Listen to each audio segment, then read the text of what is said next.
I still remember her exact words at our 4th of July barbecue. "If you disappeared tomorrow, Melanie, no one would even notice." Everyone laughed, including my husband, James. 3 months later, when I actually disappeared from their lives, they finally noticed. Just not in the way they expected. If you've ever felt invisible in your own family or relationship, this story might hit close to home. I'm sharing this because I know I'm not alone. While you're settling in for this family betrayal journey, let me know where you're listening from in the comments. If my story of finally standing up to my toxic in-laws resonates with you, consider subscribing for more real family drama stories that prove karma is real. When I first met James Bennett at a charity gala 8 years ago, I thought I'd won the lottery. He was handsome, successful, and came from what appeared to be the perfect American family. The Bennetts were Charlotte royalty, old money, social, connections, and a beautiful estate in the most prestigious neighbourhood. I was Melanie Collins then, a marketing graduate from a modest background in Tennessee who'd worked 3 jobs to put myself through college. James pursued me relentlessly. He said I was different from the other women he'd dated, more authentic, less concerned with status. The irony of that statement would only become clear to me years later. We married after a whirlwind romance, and I was introduced to my new family with all the appropriate fanfare. Richard Bennett, my father-in-law, was a retired judge who still wielded considerable influence in local politics. His handshake was firm, but his eyes never quite warmed when they looked at me. Diane, my mother-in-law, was the quintessential Southern socialite, perfectly coiffed silver hair, tennis twice a week, and a smile that never reached her eyes when directed at me. "We're just so pleased James finally settled down," she said, at our engagement dinner, emphasizing the word finally, as if to suggest I was some last resort choice for her precious son. Then there was Vanessa, James's younger sister, beautiful, unmarried, and the apple of her daddy's eye. She had the same sandy blonde hair as James, the same patrician nose, and a laugh that sounded like wind chimes. But there was something calculated in her gaze when she looked at me, something that made me feel assessed and found wanting. "Welcome to the family," she'd said, air-kissing near my cheeks. "We'll have to work on your wardrobe." I spent years trying to fit in with the Bennetts. I straightened my naturally curly hair because Diane once mentioned it looked unprofessional. I took tennis lessons even though I hated the sport. I learned which forks to use at their formal dinners and memorized the names of all their country. Club friends. I even started softening my Tennessee accent, adopting the genteel Charlotte drawl that characterized the Bennett speech patterns. James and I both worked at Bennett Marketing, the family company founded by Richard before he went into law. James was being groomed to take over as CEO, while I had worked my way up to executive level on my own merit. At least that's what I thought at the time. The annual 4th of July barbecue at the Bennett estate was a tradition dating back to Richard's father. It wasn't the casual affair the name suggested. It was a carefully orchestrated social event where the family showcased their prominence to about 100 of Charlotte's elite. White tents on manicured lawns, catering staff in crisp uniforms, and a fireworks display that reportedly cost more than my first car. "This year's barbecue is particularly important," James had told me as we drove to his parents' estate. "Dad's invited Senator Williams and his wife." I nodded, feeling a flutter of excitement. "I have news too. The Nakamura account is confirmed. We're officially going international." I'd spent 6 months courting Nakamura Industries, a Japanese tech giant looking to expand their American presence. Landing them as a client would transform Bennett Marketing from a regional powerhouse to a global player. I'd prepared a presentation, worked with Japanese translators, and even learned basic business Japanese phrases to impress them. The contract had been signed yesterday. "That's great, honey," James said distractedly, checking his phone. "Listen, Vanessa's bringing her new boyfriend today. Dad's skeptical, so try to make him feel welcome, okay?" I swallowed my disappointment. This was my biggest professional achievement, but somehow Vanessa's love life took precedence. Still, I nodded and smiled. That's what I always did with the Bennetts. Nod, smile, and try harder to belong. What I didn't know then was that this barbecue wouldn't be just another exercise in familial disappointment. It would be the day everything changed, the day I finally saw the truth about my place in the Bennett family. I wasn't just an outsider, I was invisible by design. The Bennett estate looked like something from a Southern Living magazine spread that 4th of July. Red, white and blue bunting draped elegantly from the columned porch. Staff in coordinating outfits circulated with trays of mint juleps and artisanal appetizers that were decidedly not traditional barbecue fare. A string quartet played patriotic melodies near the rose garden while the actual grilling happened out of sight, conducted by a chef from a 5-star restaurant downtown. I'd spent the morning baking my grandmother's peach pie from scratch. It was the one family recipe I treasured, a connection to my roots that I thought might finally impress Diane, who fancied herself something of a domestic goddess despite having a full household staff. "You brought dessert." Diane's perfectly penciled eyebrows arched when I presented the pie. "Oh, honey, we have a patisserie handling the dessert table, but we can put this somewhere." She handed the pie to a passing server without another word. I smoothed down my new dress, a navy designer number that had cost a month's personal spending budget, and tried not to let my disappointment show. James had already disappeared to greet the senator, leaving me to fend for myself. Richard Bennett held court near the bar, his imposing figure still fit and straight despite being in his 70s. "Melanie," he acknowledged when I approached. "Is James with you?" "He's speaking with Senator Williams," I replied. "Good, good." He nodded, then turned to continue his conversation with the bank president beside him, effectively dismissing me. I spotted Michael, James's older brother, and his wife Catherine near the pool. Of all the Bennets, Catherine was the most genuinely kind to me, perhaps because she too had married into the family. She wasn't from wealth either, though her background in art history and her natural grace made her transition appear seamless. "Melanie, you look gorgeous." Catherine hugged me warmly. "How are you holding up? These events always make me need an extra glass of champagne." I laughed, feeling some tension release. "I'm okay. Actually, I have some exciting news about work." "There you are!" Vanessa's voice cut through our conversation as she approached, a tall man with a carefully groomed beard in tow. "Catherine, Melanie, this is Preston, my sister-in-law, and my brother's wife." I noticed the distinction immediately. Catherine was identified as a sister-in-law, while I was merely my brother's wife.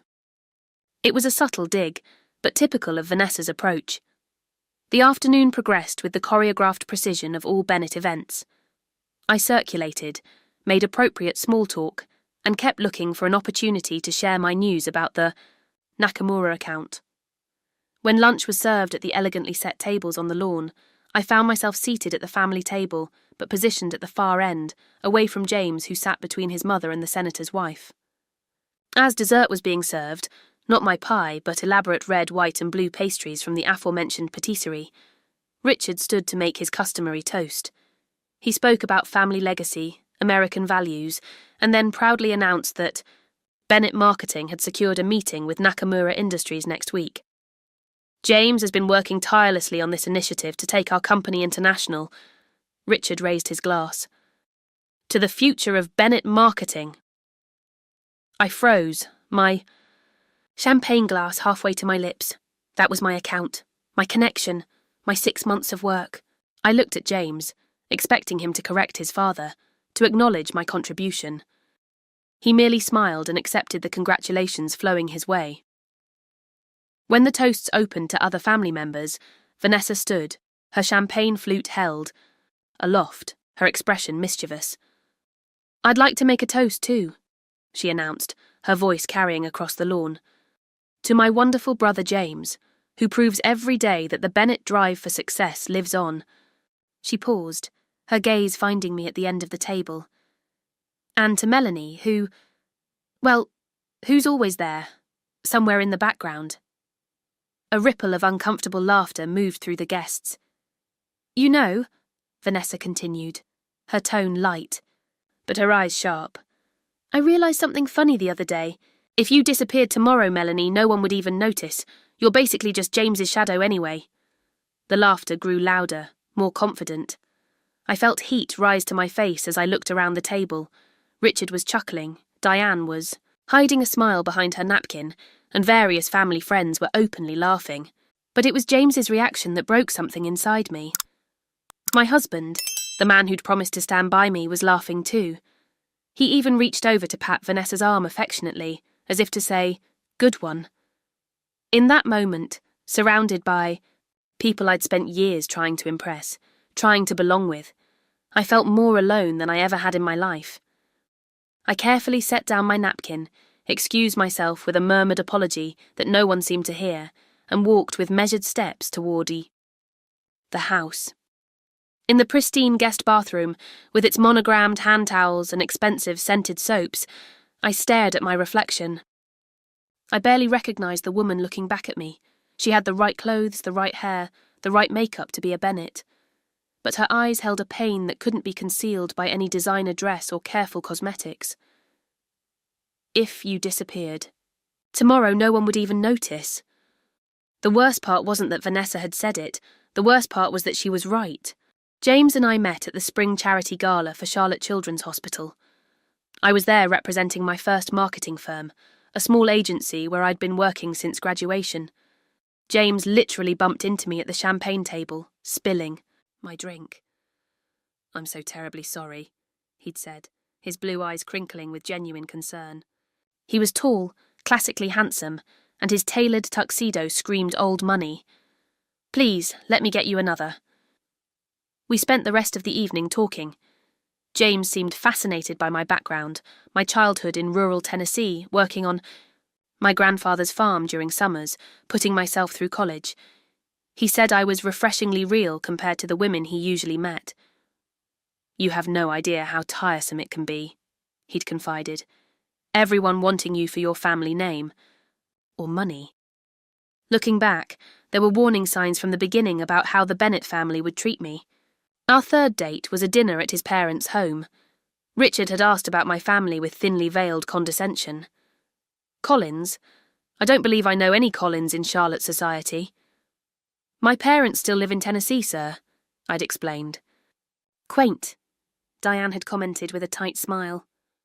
At our engagement dinner, I noticed I was subtly excluded from the family photos.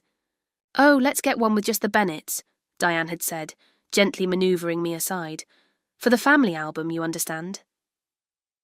After we married, James and I moved into a house in an upscale neighborhood, paid for by his parents as a wedding gift. I tried to decorate it to reflect both our tastes, but gradually my contributions disappeared. My grandmother's quilt was relegated to a guest room closet. The pottery I'd collected from local artists mysteriously broke or was replaced with Diane's selections from designer showrooms.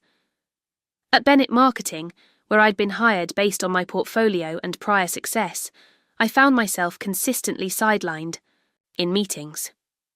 My ideas would be dismissed until James repeated them later, at which point they became brilliant innovations.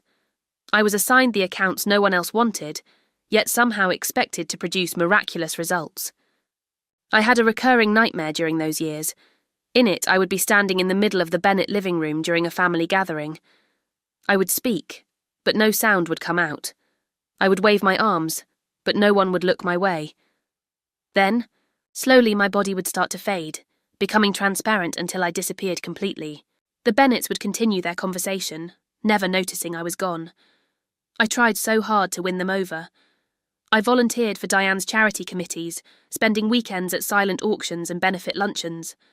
I attended every boring legal dinner with Richard, listening attentively to the same stories about his famous cases. I even tried to bond with Vanessa, inviting her for shopping trips and spa days, which she usually rescheduled or cancelled at the last minute. There were so many small humiliations, incidents that seemed minor in isolation, but formed a pattern when viewed together. The time Diane served shellfish at a family dinner, despite my severe allergy being well documented. "Oh, I completely forgot," she'd said as I felt my throat begin to tighten. "James, didn't you tell me?" Or the countless times Richard called me Melissa at family gatherings, the name of James's college girlfriend. "Sorry, Melanie." He'd correct himself without real contrition. You remind me of her sometimes. At Bennett Marketing, I worked twice as hard as anyone else. I stayed late, came in weekends, and built solid relationships with clients who specifically requested to work with me. I brought in the Harrington account after their previous agency dropped the ball, $1 million client that significantly boosted the company's annual revenue. Yet at the year-end party, James was given credit for saving the Harrington relationship. The 4th of July barbecue wasn't the first time Vanessa had made me the butt of her jokes. There was the Christmas party, where she'd given me a book, titled Social Graces for the Unrefined, as my gift exchange present. "I thought you could use it," she'd said while everyone tittered. Or the Easter brunch, where she'd loudly wondered if my fashion sense was intentionally retro or just hopelessly outdated. What made the barbecue different was the clarity it brought me. Sitting in that bathroom, I finally understood that the joke about my disappearance wasn't just a one-off cruel comment. It was the articulation of how they had always seen me, as inconsequential, as dispensable, as invisible. I had spent 7 years of marriage and countless hours of effort trying to become the person they would accept. I had dimmed my own light, altered my appearance, changed my speech patterns, abandoned my interests, and sublimated my professional accomplishments, all to fit into their world. And still I remained invisible. Worse than invisible, I was a punchline. As I sat there in that pristine bathroom with its monogrammed towels and family crest subtly embossed on the wallpaper, something shifted inside me. The hurt began to harden into something else, something colder, more resolute. If they thought I was invisible, perhaps that was an advantage they had given me without realizing it. People don't guard their secrets from someone they don't see. Thank you for listening to my story, and may you always be beautifully visible in your own life. I didn't confront James about the barbecue incident. I didn't mention Vanessa's cruel joke or his laughter. What would be the point? He would deny the malice, minimize my feelings, or worst of all, suggest I was overreacting. Instead, I retreated, into myself, creating an invisible wall between us that he, predictably, didn't notice. The weeks following the 4th of July barbecue, I developed insomnia. I would lie awake beside my sleeping husband, replaying years of subtle humiliations and wondering how I had allowed myself to become so diminished. During the day, I moved through my routine like a ghost, present but not really there. I spoke less in meetings, declined social invitations with the Bennetts, and spent more time alone. James, meanwhile, was consumed with the Nakamura account, my account. He was flying to Tokyo the following month for meetings he hadn't prepared for and didn't understand the nuances of. When I offered my notes and research, he waved them away. "I've got this handled, Mel," he said distractedly. "The international expansion is my project now. Dad wants me to focus on it exclusively." It happened on a Tuesday, 3 weeks after the barbecue. James had forgotten his tablet at home, and his assistant Emily called to ask if I could email some files from it for an urgent meeting. I knew his password, or thought I did, but it didn't work. After several attempts, I tried a different one, Vanessa's birthday. The tablet unlocked. I found the files Emily needed and was about to email them when a notification popped up. It was an email from Vanessa with the subject line, "Melanie problem." My finger hovered over the notification for just a second before I tapped it. The email opened to reveal a thread between James and his sister dating back months. My hands began to shake as I read, "From James to Vanessa. Subject, Melanie. Problem V. Dad's right. We need to minimize her involvement with Nakamura. She's getting too much direct contact with them. I've redirected their latest communications to come through me. Can you make sure she's assigned to the Davidson account revision? That should keep her busy while we finalize Tokyo. J. From Vanessa to James. Subject, Melanie problem already on it. I told Davidson they needed a complete rebrand ASAP. That should keep your little wife occupied while the adults handle Nakamura. She actually believes she brought them in. Hilarious. Dad says once the international division is established, we can review her position. Maybe a lateral move to HR. Less damage she can do there. V from James. To, Vanessa. Subject, Melanie. Problem perfect. She's been asking about coming to Tokyo. Obviously that's not happening. I'm thinking of telling her we need to postpone starting a family until after the expansion. That should keep her focused on our future while we sort out her professional. 1. J. The email thread continued, dozens of exchanges between my husband and his sister, all centred around how to manage me, sideline me, and ultimately remove me from meaningful work at the company I had helped build. My hands were ice cold. As I set down the tablet, I felt physically ill, but something inside me had gone very, very calm. With methodical precision, I forwarded the entire email thread to my personal account, then deleted the forwarded email from the sent folder. That night, I waited until James was asleep before getting up. I took his tablet again and began a systematic search through his digital life. I found a second email account I'd never known about. The password took me longer this time, but eventually I tried Melissa Forever, his college girlfriend's name. It opened. This account contained communications with his father about the company's financial structures.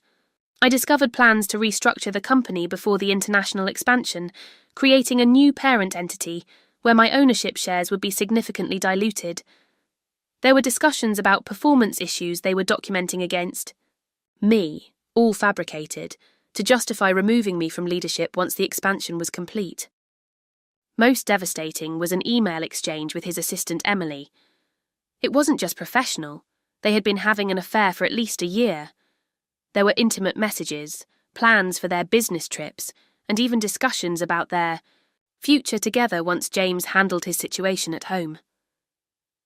I sat in our home office until dawn broke, methodically going through every email, every attachment, every betrayal. I downloaded everything to a secure cloud account.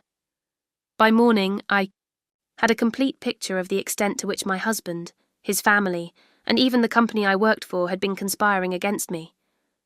I've never been one to break down in crisis. Growing up the way I did, you learn to save your tears for later and deal with what's in front of you. That morning, as I heard James stirring upstairs, I made a decision. They had made me invisible.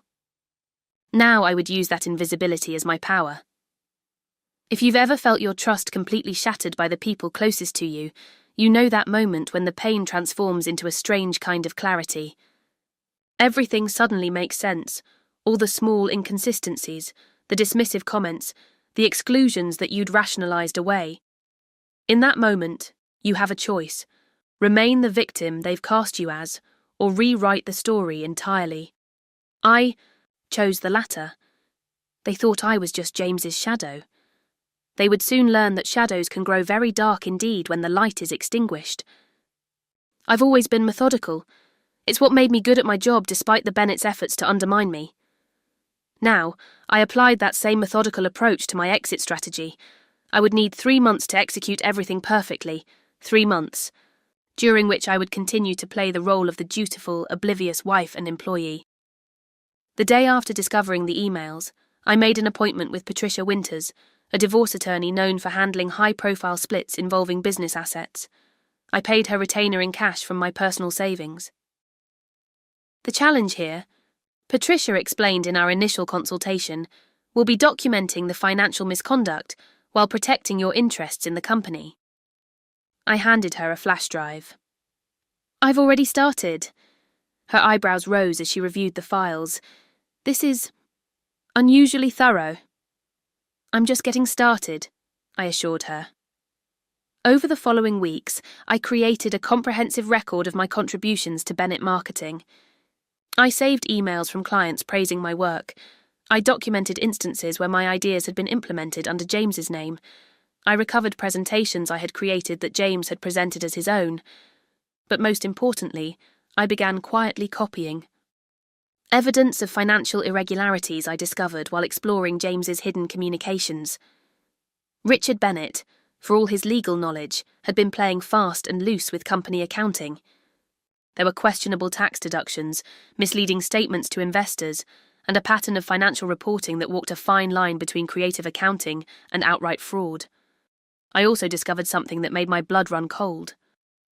20 years ago, when Richard was still a practicing judge, he had buried evidence in a case involving one of his college friends. The friend's company had knowingly released a product with safety defects that resulted in a child's death. Richard had ensured the case was dismissed on technical grounds.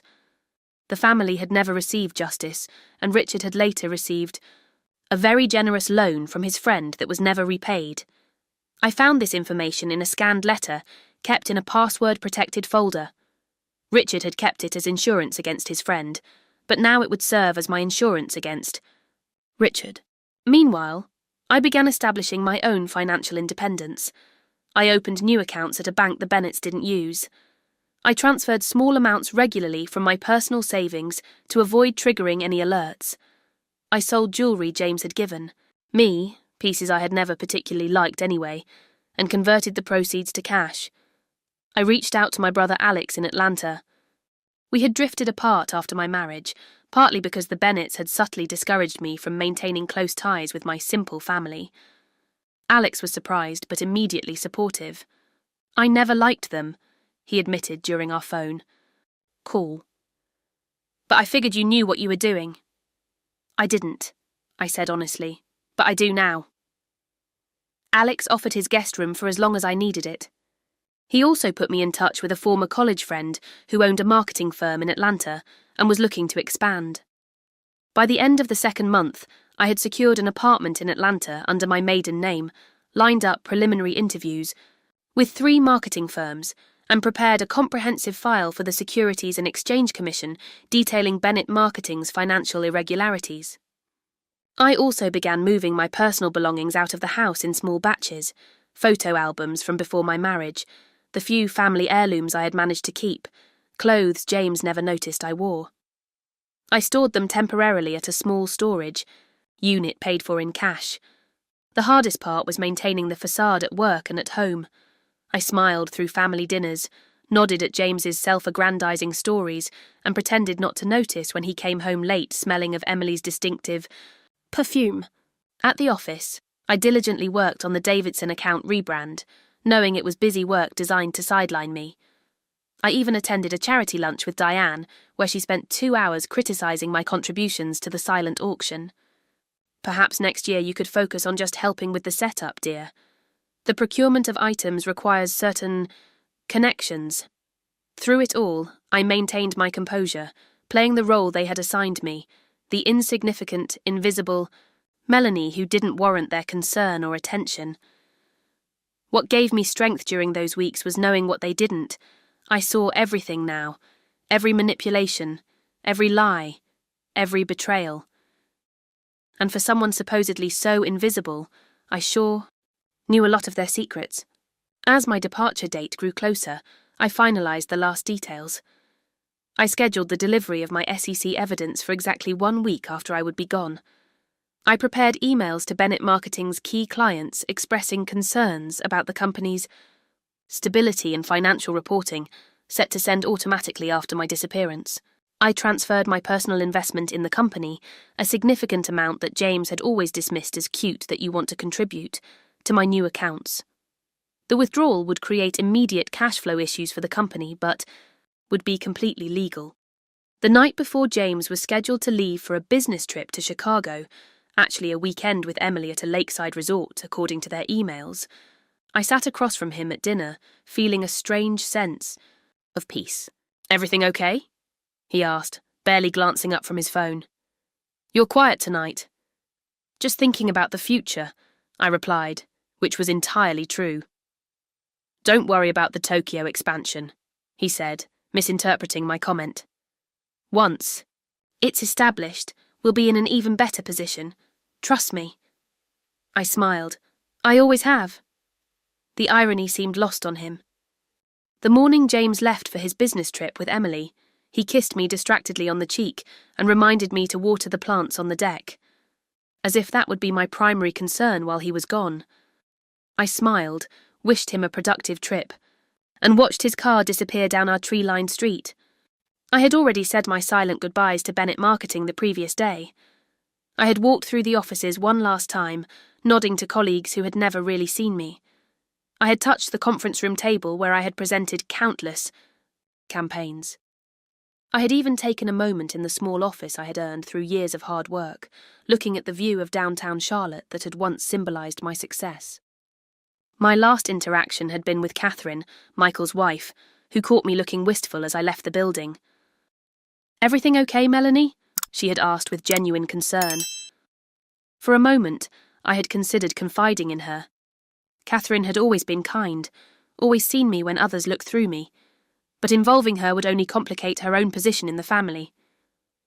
"Just tired," I had replied with a smile. "Have a good weekend."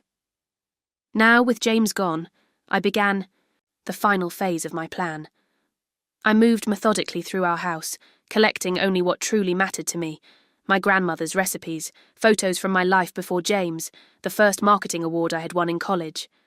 I left all the designer clothes, the expensive jewellery, the status symbols that had never really felt like mine.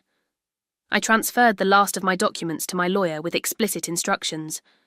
Patricia had been initially concerned about my approach, but had come to understand my reasoning. "They won't know what hit them," she had said during our final meeting. "But are you sure this is what you want? We could pursue a more conventional divorce with significant compensation." "This isn't about money," I had explained.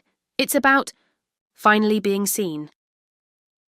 I scheduled the delivery of my evidence to the SEC for exactly 1 week later, giving me time to be well established in Atlanta before the storm hit. I set up the automated emails to key clients, carefully worded to express concern without making actionable allegations. The most difficult task was writing the note I would leave for James. I went through dozens of drafts, ranging from pages of detailed grievances to a simple goodbye. In the end, I settled on something that I knew would haunt him. "Now you can see what happens when I disappear." I placed the note on his pillow, a final touch that would greet him upon his return from his weekend with Emily. As I carried my 2 suitcases to my car, I paused on the front steps of the house I had tried so hard to make a home. The Bennett estate loomed in the distance, visible from our driveway, a constant reminder of the family I had never truly been part of. I felt no sadness, no regret, just a strange sense of lightness. For years, I had contorted myself to fit into spaces too small for my spirit. Now I was reclaiming my full self. The drive to Atlanta took just under 4 hours. I didn't play music or make calls. I simply drove, watching the Carolina landscape give way to Georgia, feeling each mile create distance between myself and the life I was leaving behind. Alex was waiting for me when I arrived, his familiar face a welcome sight after so many years of limited contact. He helped me with my bags, showed me to his guest room, and then did something that made tears finally spring to my eyes. He hugged me and said, "Welcome back, Mel. I've missed you." For the first time in years, someone saw me, really saw me, and it was like coming home to myself. That night, as I lay in bed in my brother's guest room, I thought about James returning to an empty house, finding my note, realising that his invisible wife had slipped away while he was with his mistress. I imagined his confusion turning to panic as he discovered what else had disappeared. The evidence of his family's misconduct, his financial secrets, the carefully constructed narrative of Bennett's superiority. I thought about Vanessa's joke at the barbecue and felt a grim satisfaction. They had never noticed me, but they would certainly notice when I was gone. Ter in your life are the ones who see you completely and love what they see. My new life in Atlanta began with a strange sense of calm. I rented a modest apartment in Midtown, interviewed with several marketing firms, and accepted a position with Horizon Marketing, where Alex's friend Marcus was a partner. I explained my situation honestly, that I was leaving a toxic marriage and needed a fresh start, and Marcus valued my portfolio and experience enough to bring me on as a senior account manager. From a safe distance, I watched the Bennett saga unfold through social media, industry news, and occasional updates from Patricia. The first few days after my departure played out exactly as I had anticipated. James returned from his weekend with Emily to find an empty house and my cryptic note. According to Patricia, who had received a frantic call from his lawyer, his initial reaction wasn't concern but annoyance. He assumed I was having some kind of emotional episode and would, return once I got it out of my system. That changed quickly when he discovered I had withdrawn my investment from the company. Bennett Marketing operated with a surprisingly precarious cash flow, despite its prestigious reputation. My withdrawal, completely legal and documented, created an immediate financial crisis just as they were preparing for the Tokyo expansion. 3 days after I left, the emails to key clients were automatically sent.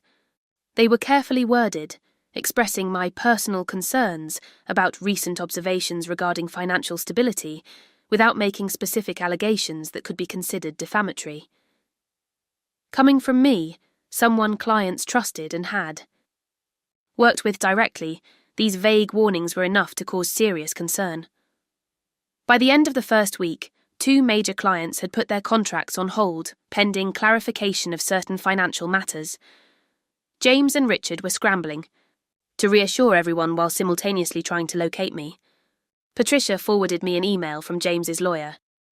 Mr. Bennett is extremely concerned about his wife's mental health and well-being. Her actions are completely out of character and potentially self-destructive. He merely wishes to ensure her safety and provide any necessary support. I laughed out loud when I read it. Even now, they were trying to control the narrative, casting me as unstable rather than acknowledging their own misconduct. The real chaos began when my SEC file was delivered. Within days, Bennett Marketing was under preliminary investigation. All international expansion plans were immediately frozen. The company's assets were placed under scrutiny, and Richard's creative accounting practices were exposed to unwelcome official attention. I followed the unfolding drama on social media with detached interest. Vanessa's Instagram, once a carefully curated showcase of Bennett privilege, became increasingly frantic. Her posts shifted from designer outfits and exotic vacations to vague references about standing by family in difficult times and the truth will prevail. One particular post caught my attention, a throwback photo of her and James as children, with the caption, "Blood is thicker than water. Some people will never understand family loyalty." The irony was almost too perfect. Meanwhile, I was rebuilding my life. I reconnected with college friends I had lost touch with during my Bennett years. I joined a book club, took up hiking in the North Georgia mountains, and even started dating casually. Nothing serious, but enough to remind myself that I was desirable and interesting in my own right. At Horizon Marketing, I quickly established myself as a valuable team member. Without the Bennett shadow looming over me, my confidence and creativity flourished. Within 2 months, I had brought in 2 new clients and was leading a successful campaign for a regional healthcare provider. Throughout this period, James's attempts to contact me grew increasingly desperate. He progressed from annoyed to angry to pleading. His texts and emails, which I never responded to but Patricia monitored, evolved from "This childish behaviour needs to stop immediately" to "Please, Mel, we need to talk. I don't understand what's happening." By the 3rd month, the Bennett family was in full crisis mode. The SEC investigation had expanded to include Richard's judicial misconduct. An enterprising financial journalist had picked up the story, publishing a detailed exposé of the Bennett Empire's questionable foundations. The family home, the site of that fateful 4th of July barbecue, was put on the market to cover mounting legal fees. The most unexpected development came when Catherine, Michael's wife, reached out to me directly. Unlike the other Bennetts, she didn't demand explanations or hurl accusations. Her email was simple and direct. "I don't blame you for leaving. I've often thought about doing the same. Would it be possible to talk?" I hesitated, but eventually agreed to a phone call. Catherine revealed that the Bennett facade was crumbling completely. Michael was drinking heavily, Richard had suffered a minor heart attack after being served with investigation papers, and Diane was frantically trying to maintain social connections that were rapidly abandoning the family. "Vanessa's the worst," Catherine confided. "She's convinced you orchestrated this whole thing as some kind of revenge for her joke at the barbecue." I couldn't help but laugh. "It wasn't the joke," I explained. "It was the truth behind it." "I know," Catherine said, quietly. "I always saw how they treated you. I should have said something." "We all make our choices," I replied, without bitterness. As the 3-month mark of my disappearance approached, I felt mixed emotions. There was satisfaction in seeing the Bennets face consequences for their actions, but also a strange grief for what might have been if James had truly been the man I thought I had married. There was freedom in my new life, but also occasional moments of doubt and loneliness. What I never felt, however, was regret. I had reclaimed myself from invisibility. I had refused to remain a shadow. Whatever came next would be on my terms, in a world where I was fully seen. What I didn't expect was that James would track me down. But he did, showing up unannounced at my office in Atlanta exactly 3 months after I had walked away from our life together. His appearance would force a confrontation I hadn't planned for, but perhaps needed to truly close this chapter of my life. I was reviewing a campaign proposal when my assistant knocked on my office door. "There's a James Bennet here to see you. He doesn't have an appointment, but he's insisting it's urgent." My heart stuttered for a moment before resuming at a faster pace. I had known this moment might come, but facing it was another matter entirely. "Give me 5 minutes, then send him in," I replied, keeping my voice steady. I used those 5 minutes to centre myself. I straightened my desk, checked my appearance in my compact mirror, and took several deep breaths. This wasn't the Melanie who had shrunk herself to fit into the Bennet world. This was the new Melanie, confident, independent, and completely visible. When James walked in, I barely recognised him. The polished, confident man I had married looked haggard and dishevelled. His normally impeccable clothes were wrinkled, his hair needed cutting, and there were dark circles under his eyes. For a moment, I felt a flicker of the old connection, an instinct to comfort him that I immediately suppressed. "Melanie," he said, his voice cracking slightly. "You're really here?" "I am," I replied calmly. "How did you find me?" "It wasn't easy," he admitted, remaining standing even though I had gestured to a chair. "You covered your tracks well, but eventually I remembered your brother lived in Atlanta. From there it was just a matter of checking marketing firms until I found you." I nodded. It was a reasonable approach, one I had known was possible, but considered unlikely given James's tendency to delegate difficult tasks. "Why are you here? James?" He ran a hand through his hair, a gesture of frustration I remembered well. "Why am I here? Are you serious? You disappeared. You took money from the company. You sent those emails to our clients. The SEC is investigating my father. Our entire life has fallen apart, and you're asking why I'm here?" "Our life," I repeated quietly. "Was it ever really our life, James? Or was it your life that I was permitted to orbit around as long as I stayed in my designated place?" He looked genuinely confused. "What are you talking about? We had everything, a beautiful home, successful careers, respect in the community." "You had those things," I corrected him. "I had the illusion of them, contingent on my continued invisibility." I gestured to the chair again, more firmly this time. "Sit down, James. If we're going to have this conversation, let's have it properly." To my mild surprise, he complied. Up close, he looked even worse, defeated in a way I had never seen before. Part of me, a part I wasn't proud of, felt satisfaction at this visible evidence of his suffering. "Everything's gone," he said, his voice hollow. "The company is under SEC investigation. We've had to sell the house. Dad's in the hospital, heart attack last week. His reputation is ruined because of that old case you somehow found. Mum's a mess, even Vanessa." He trailed off. "What about Vanessa?" I prompted, curious despite myself. "She sent you an email, didn't she? Threatening you?" I nodded. Vanessa had indeed sent a lengthy, vitriolic email accusing me of destroying the family out of jealousy and threatening vague but ominous consequences. I had forwarded it directly to Patricia, who had reported it to the police as a precaution. "She's facing potential charges for that," James said. "Harassment, threats, on top of everything else." He looked up at me, his expression shifting from defeat to anger. "Was this what you wanted? To destroy everyone?" "No," I said honestly. "I didn't want to destroy anyone. I simply wanted to be seen, to be valued, to be treated as an equal partner in our marriage and our business. When I discovered that was never going to happen, that in fact you and your family were actively working against me, I chose to leave. Those emails were private, he muttered. Yes, I agreed. Private conversations about how to manipulate and ultimately remove me from my own life, private plans to take credit for my work, private discussions about your affair with Emily. He flinched at the mention of Emily.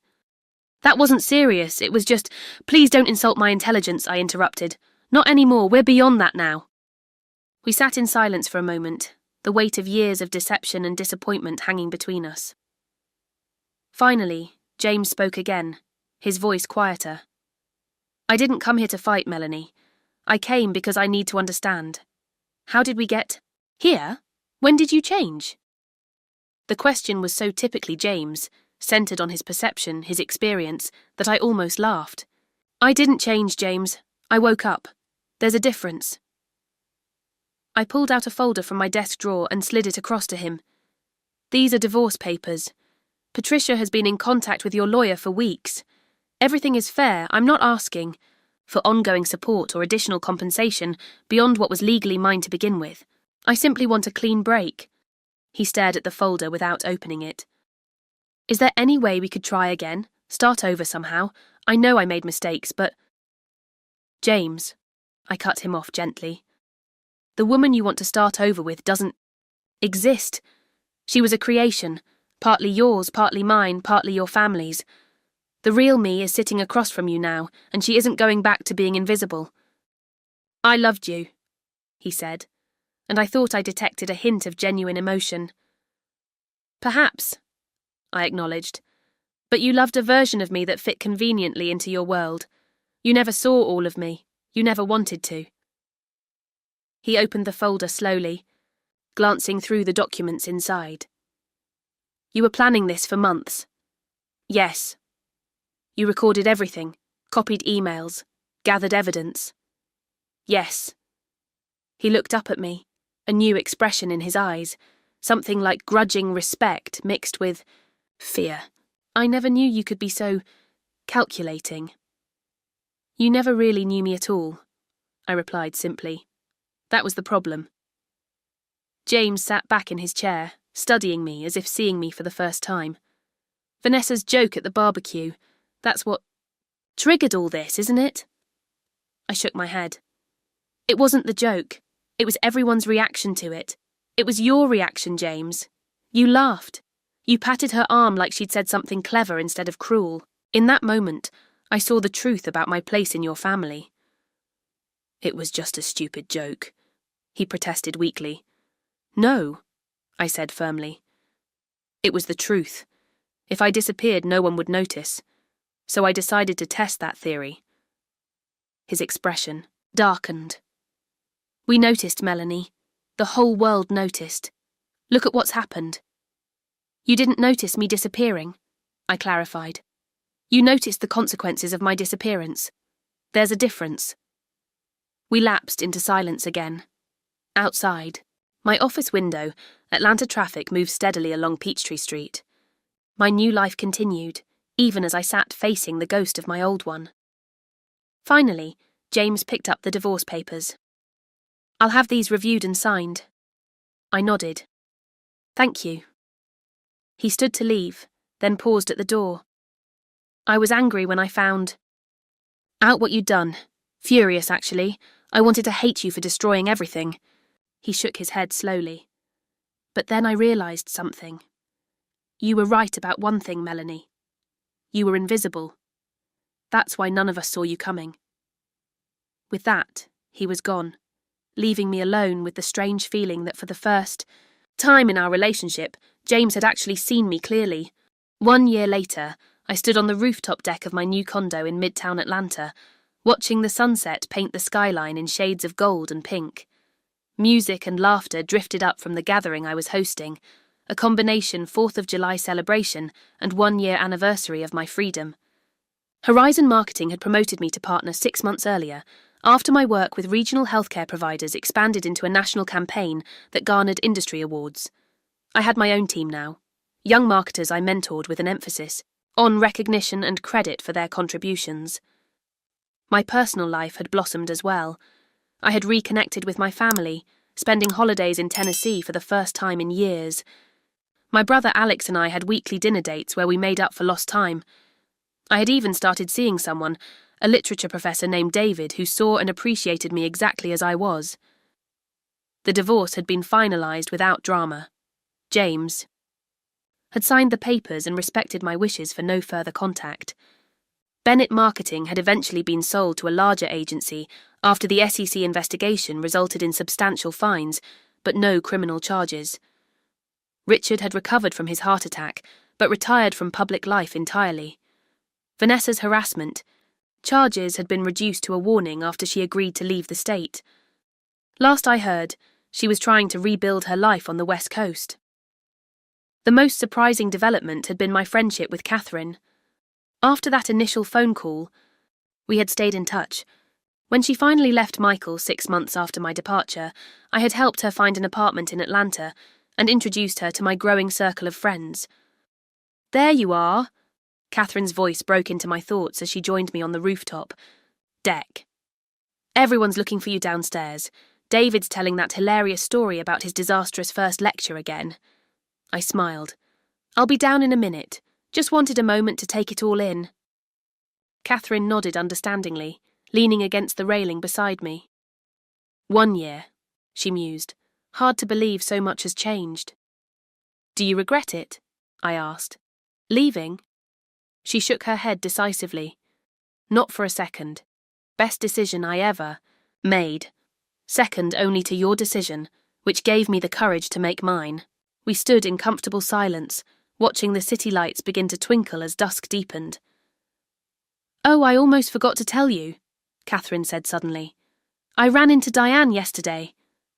My attention snapped back to her. "Diane Bennett? Here in Atlanta?" Catherine nodded. "At Lenox Mall. She's working at the Nordstrom perfume counter. Apparently, with everything that happened, their savings were mostly wiped out. She didn't recognize me at first. I think she's trained herself not to see people from before." I tried to imagine proud perfectionist Diane Bennett spritzing perfume on strangers for commission. It was difficult to reconcile with the woman who had scrutinized my table settings and dismissed my grandmother's pie. "Did you speak to her?" I asked. "Briefly. When she realized who I was, she looked like she wanted to disappear. Then she saw you weren't with me and got this look of relief that quickly turned to panic when she realized I might tell you I'd seen her." "What did you say to her?" Catherine smiled slightly. "Nothing much. Just that I was doing well, living in Atlanta now. She asked, very reluctantly, if I ever saw you. I said yes, that you were thriving, partner at a successful firm, happy, surrounded by people who value you." "And how did she respond to that?" "She didn't, really. Just got this faraway look and said, 'I always told Richard that girl would land on her feet,' as if she'd been your champion all along." Catherine shook her head. "The capacity for self-deception in that family is truly remarkable." I laughed, softly. "Indeed it is."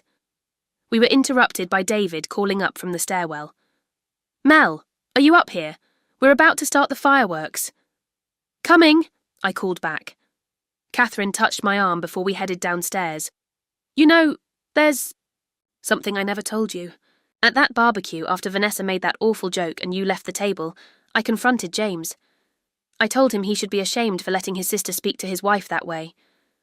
I raised my eyebrows in surprise. "You did? What did he say?" "He said I was overreacting, that you were fine, that you knew it was just Vanessa being Vanessa." She shook her head. I remember thinking, he doesn't see her at all. And the sad thing was, neither did I, not really. None of us saw the strength you had inside you. As we rejoined the party, I was struck by the contrast between this 4th of July and the one a year ago. Then I had been surrounded by people who looked through me. Now I was encircled by friends and loved ones who truly saw me, my talents, my quirks, my full authentic self. David slipped his arm around my waist as we gathered on the balcony for the fireworks. "Everything okay?" he murmured. "You seem deep in thought up there." Everything's perfect, I assured him, and meant it. As the first fireworks exploded, across the Atlanta sky, I reflected on visibility, what it means to be truly seen, to be valued, to occupy space unapologetically in the world. The Bennett family had tried to make me invisible, but in doing so, they had given me the ultimate power. I had seen them clearly while remaining unseen myself. In the end, Vanessa's cruel joke had contained an unintended truth. If I disappeared, no one in that family would notice, not because I didn't matter, but because they had never actually seen me in the first place. Their loss, as it turned out, not mine. The spectators around me gasped as a particularly spectacular burst of colour filled the sky. I joined them, no longer a shadow at the edges of someone else's life, but fully present in my own. Have you ever had to remake yourself after being invisible for too long? Sometimes the people who should see us most clearly, family, partners, close friends, are the ones who see only what they want to see. My journey from invisibility to living fully seen taught me that true visibility starts with seeing yourself clearly first. If my story resonated with you, I'd love to hear about your own experiences with family dynamics or reclaiming your power. Drop a comment below about a time you had to stand up for yourself in a family situation, and if you want more stories about finding justice and rebuilding after family betrayal, please subscribe to my channel and hit the like button. Remember, the people who truly mar